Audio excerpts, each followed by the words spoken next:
Isang mapagpalang araw po sa ating lahat. Ako po si Nicole Castillo and welcome po sa aking daily devotion. So, ang topic po natin ngayon is Raised in Glory.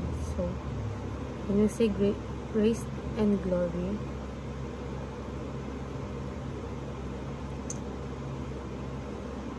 it refers to the transformations of our resurrection bodies, which will be glorious, incorruptible, and suited for our eternal reign with Christ, modeled after the risen Christ. Our new bodies will reflect the beauty, strength, and splendor befitting our redeemed status as co-heirs with Him.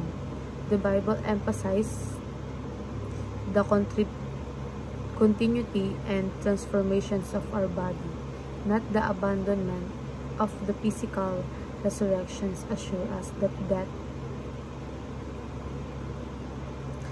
but the beginning of our fully inheritance in Christ. So ayon po sa 1 Corinthians chapter 15 verse 42 to 43. Sinasabi po dito na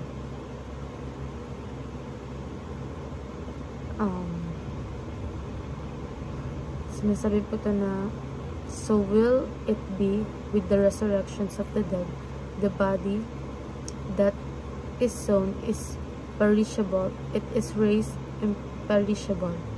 It is sown in dishonor, it is raised in glory. It is sown in weakness, it is raised in power. So, dumako naman po tayo sa ating katuruan. Sinasabi po ito na our bodies is expiring so fast. So, ang katawan natin ay mabilis tumanda at nanghihina, parang cellphone battery na mabilis madrain. Hindi siya forever, kaya hindi tayo dapat masyadong attached dito. Next is, our bodies are redeemed by Christ. So, kahit mahina at mortal ang katawan mo, binili tayo ni Jesus sa pamamagitan ng kanyang dugo, meaning hindi lang basta flesh ang katawan natin. May halaga ito dahil kay Kristo. Next is, our bodies will be raised in glory. So, darating ang panahon na bubuhayin muli ng Diyos ang ating katawan. Hindi na weak or decaying, kundi glorified, perfect, pure, at walang hanggan. Sa applications naman, understand your purpose before you die.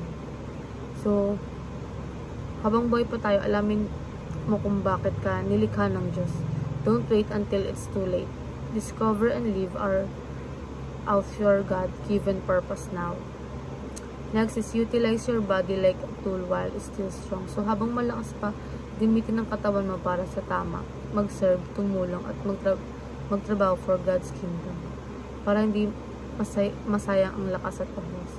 And lastly is, unleash your potential now for God's glory. And ayun lang po, maraming salamat.